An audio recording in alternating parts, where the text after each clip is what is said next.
여기에 허정무 전 이사장은 25일 서울 방이동 올림픽 파크델에서 제55대 대한축구협회 회장 선거 출마 기자회견에 나섰습니다. 정몽규 회장의 출마 여부가 정해지지 않은 상황에서 2010 남아공 월드컵 16강을 이끌었던 허 이사장의 등장은 일단 관심을 끌기에 충분했습니다.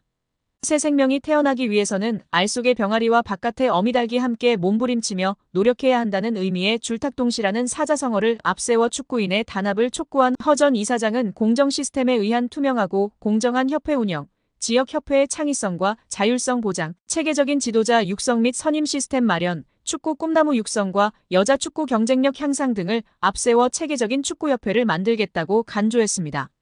출마를 결심하게 된 이유에 대해서는 사실 부정적이었다. 10여일 전 출마를 결심했다. 축구인의 목소리가 전혀 들리지 않느냐, 자신이 없느냐는 지적도 받았다. 누군가는 축구인을 대변해서 반드시 나서야 하는 게 아닌가 싶었다라며 사명의식으로 나선 것이라고 답했습니다. 정 회장의 독단적인 의사결정이 여러 문제를 낳았다며 투명하고 상식에 맞는 혼자만의 결정이 아닌 윗사람의 눈치만 보지 않고 스스로 결정하고 책임지는 풍토가 됐으면 한다라며 소통 구조를 개선하겠다는 의지도 밝혔습니다. 천안종합축구센터에 대한 생각도 밝혔는데요. 그는 상당히 민감한 질문이다. 이런 문제는 작은 프로젝트가 아니다. 반드시 필요한 곳이다.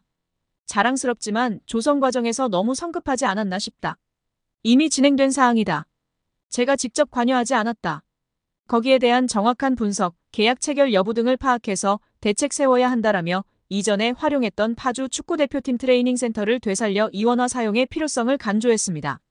당선되면 남아공 월드컵 16강을 함께 이뤄냈던 박지성, 이영표 등의 행정 참여를 반드시 권하겠다는 허 전 이사장인데요.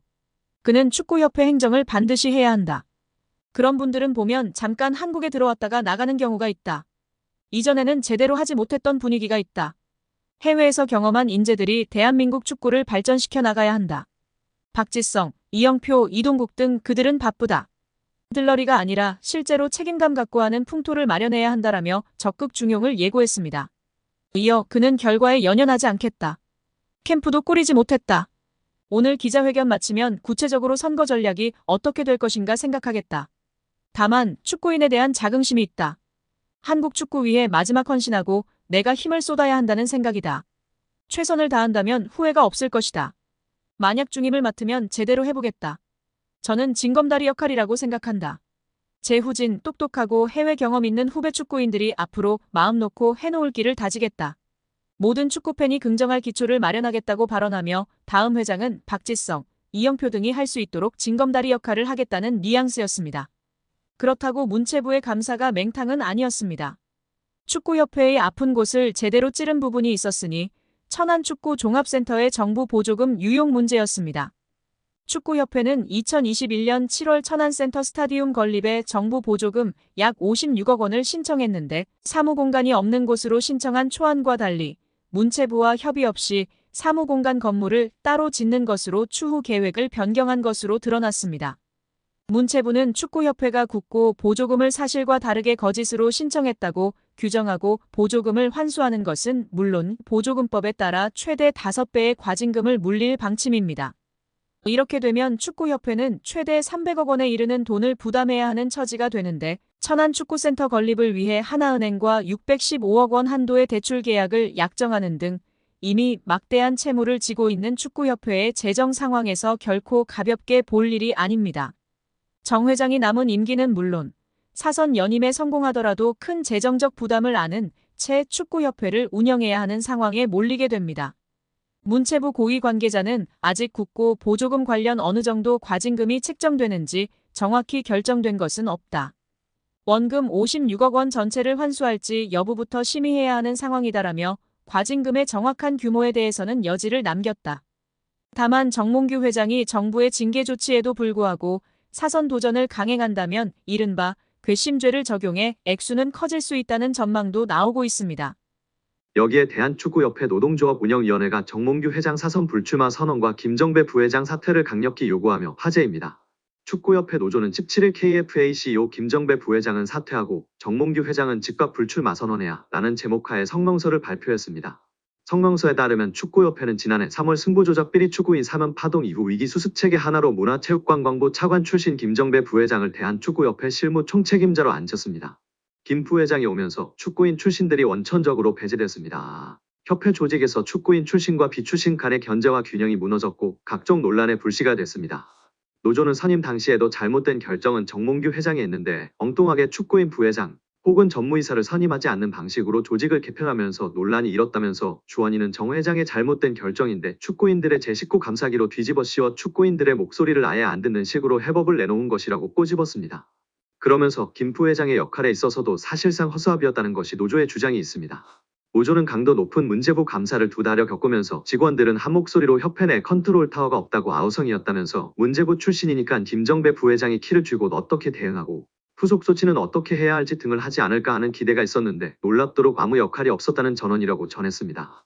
이어 우리 협회를 향한 여론이 점점 악화되자 이번 감사 전부터도 본인은 곧 떠날 사람이나 남을 직원들이 잘 대응하라는 식으로 말했다고도 알려졌다며 오히려 문제부 차관 출신이라는 정관을 이용해 본인만 책임을 피하려는 행태에 우리 직원들은 큰 실망을 감출 수 없었다고 덧붙였습니다.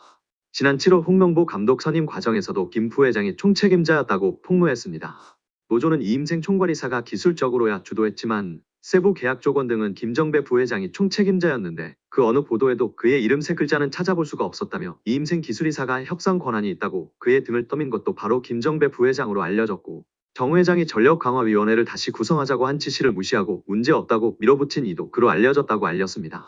아울러 그런 사람을 부회장에 앉힌 정몽규 회장의 인사 실패는 결코 가볍다 볼 수 없다며 김정배 부회장은 축구팬과 축구인들에게 석고대죄하고 즉각 사퇴하고 정몽규 회장의 불출마 선언이 한국 축구 정상화의 첫걸음임을 잊지 말아야 할 것이라고 강력 경고했습니다.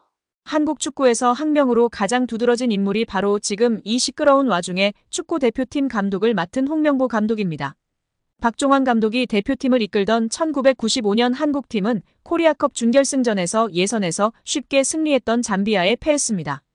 그런데 이 경기 전날 박 감독의 억압적이고 비인격적 훈련에 불만을 품고 있던 홍명보, 황선홍 등 주전 선수들이 경기 전날 술집에서 대취할 정도로 술을 마신 사실이 언론에 보도가 돼 난리가 났습니다.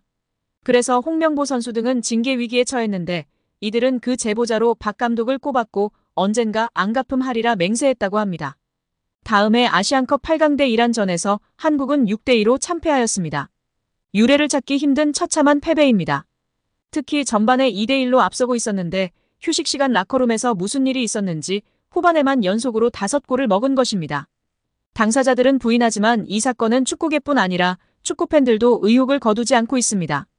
박 감독은 결국 감독에서 물러났고 당시를 회상하며 자살까지도 생각했을 만큼 개인적으로도 충격이 컸다고 했습니다. 한국이 참패를 당하자 국내 언론들은 11회를 이끌고 있는 홍명보가 태업을 이끌었다. 박종환 감독을 끌어내리기 위해 선수들이 태업을 했다라는 등의 뒷말들이 나돌기는 했지만 끝내 참패 원인의 진실은 밝혀지지 않았습니다. 당시 한 언론은 홍명보 선수가 과학적이고 체계적으로 지도하는 감독을 원한다며 스파르타식 훈련을 고집하는 박종환 감독에게 노골적인 반기를 들었지만 누구보다도 체계적으로 지도했던 아나톨리 비쇼베츠 전 감독에게도 노골적인 불만을 터뜨렸다고 전했습니다. 조중현 당시 KBS 해설위원조차 홍명보가 선수로서의 본분을 망각한 것 같다. 옛날에는 감독의 그림자도 밟지 않았는데 어쩌다 이 지경이 됐는지 모르겠다고 개탄했다고 합니다.